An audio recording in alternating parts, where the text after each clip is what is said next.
The labyrinthine paths of a recurring dream. Ever woken up with a chill in your bones, a whisper in your ear, and the unshakable feeling that you've been somewhere before, somewhere not quite real, but not entirely imagined either? That's how it always began for Evelyn Moore. She lived alone in a sun-bleached adobe house on the outskirts of Taos, New Mexico. A painter by trade, she spent her days capturing the desert silence, the way the light fractured across sand, the way shadows stretched like memories. But her nights belonged to something else entirely.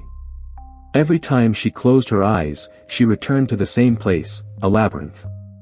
Not made of stone or hedge, but of shifting walls, some glass, some smoke, some pulsing like veins. The air was thick with whispers, and the ground beneath her feet changed with every step. Sometimes marble. Sometimes ash.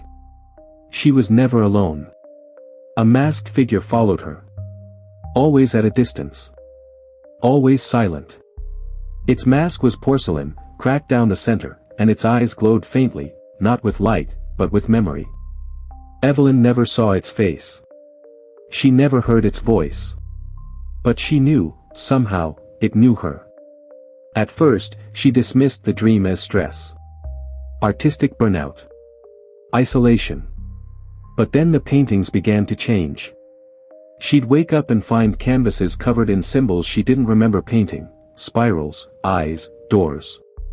One morning, she found a portrait of the masked figure hanging in her studio. She had no memory of creating it. She started keeping a dream journal. Each entry more detailed than the last. The labyrinth had rules. Certain doors only opened if she whispered her name backwards. Certain corridors led to rooms filled with clocks, all ticking in reverse. And always, the masked figure followed. One night, she found a room she'd never seen before. It was circular, with walls made of mirrors.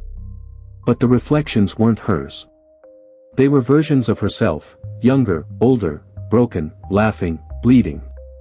In the center stood a pedestal with a single object, a key made of bone. She took it. And everything changed. The next day, her neighbor, an elderly Navajo woman named Marla, knocked on her door.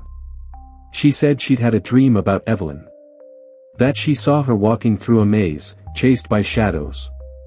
That she needed to be careful. That the dream wasn't just a dream. Marla told her about the somnarium, an ancient belief that certain dreams are doorways.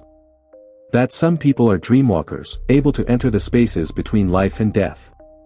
That the labyrinth was real, and that Evelyn had been chosen. Evelyn didn't believe her. Not at first. But then she stopped waking up. She'd fall asleep and wake in the labyrinth. Hours would pass. Days. She'd eat food she found in dream markets. She'd speak to people who claimed they'd been trapped there for years. One man said he died in 1983 and never moved on. A child said she was looking for her mother, who vanished in a dream. Evelyn realized she wasn't dreaming. She was living there. And the masked figure? It began to speak. Its voice was her own.